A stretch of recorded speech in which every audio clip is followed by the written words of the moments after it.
Hi, it's me again, and to be honest, this one slipped through the net a bit for me. I bookmarked it months ago, and I've only just found the bookmark because I'm rubbish at this, as you know. So this is from the 3rd of June, to do with BBC Belfast. And it wasn't a story I was fully aware of, that's why I bookmarked it and wanted to talk about it, and then obviously forgotten. Have a look at the headline, and we'll talk about it as always. Look. BBC settlement rumours exaggerated, says former Newsline presenter Donna Traynor. So the BBC have settled with her. What have they settled with her over? Let's have a look.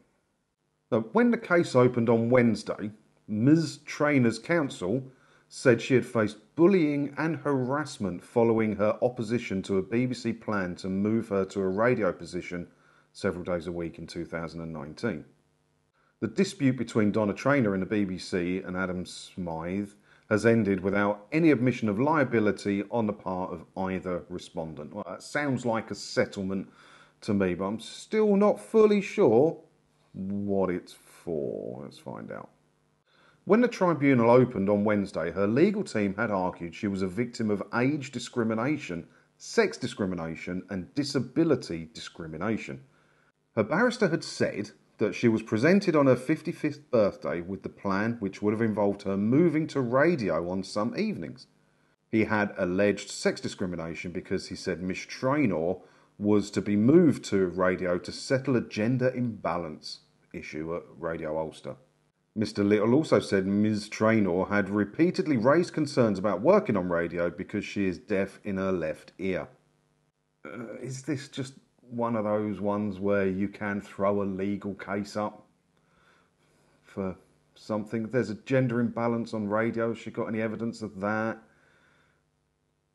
I think it sounds like, and I'm not making any judgment here because that's for the courts to decide, which they obviously did, but it does sound like she was a TV presenter and she was being asked to move to radio, which she would see as a step down the ladder. And so she's brought this case about. But good luck working somewhere else if you've sued your employer, the BBC. I don't think many other people are going to take you on. But the interesting thing here is the settlement number. So for this, what on the face of it, I haven't read everything and I'm not going to either. Seems a bit of a wasted legal case. It says here, look, it had been speculated the BBC had agreed a figure of around £1.5 million with the former Newsline presenter. However, BBC sources described this as far from accurate. The BBC had said the figure was consistent with what we would pay out in a redundancy type arrangement. The Industrial Tribunal was resolved without any admission of liability in Belfast on that Friday. So I take back what I said then. It doesn't matter. Well, it doesn't sound like it matters, does it? That she sued the BBC and no one else would employ her really to read the news or be on telly for that because they'll be scared of getting into a legal battle themselves. If that figure's even half accurate, she don't need to work again, does she? Have a nice little retirement. You'll probably still get your BBC pension because you've been there a while. What, £500,000? 750,000?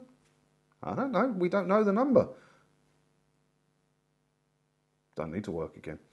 And that's your licence fee money, remember. Remember that the money you pay to the BBC for your licence fee has been used to defend the BBC in court because they pay for the lawyers and everything on this case that may or may not be legitimate. I don't know the full ins and outs of it, obviously. I don't think anybody does.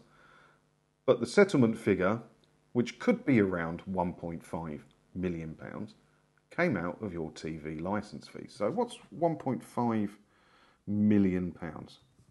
So that's 9,433.9 television licences possibly used to settle this case. Welcome to the BBC. What do you think about this? Have a read of the whole article. I always put a link to the articles below in the description thing. Have a look, have a read. And maybe you know a bit more about this because you're over in Northern Ireland. Say, I haven't heard a lot about this. It didn't make the news down here in Essex very much. Let me know your thoughts on it. And if you know more about it than me. And if you believe the £1.5 million settlement figure down in the comments below. And as always, thanks for watching. Hit the buttons. and hopefully I'll see you in another video again soon, won't I? Ta-da!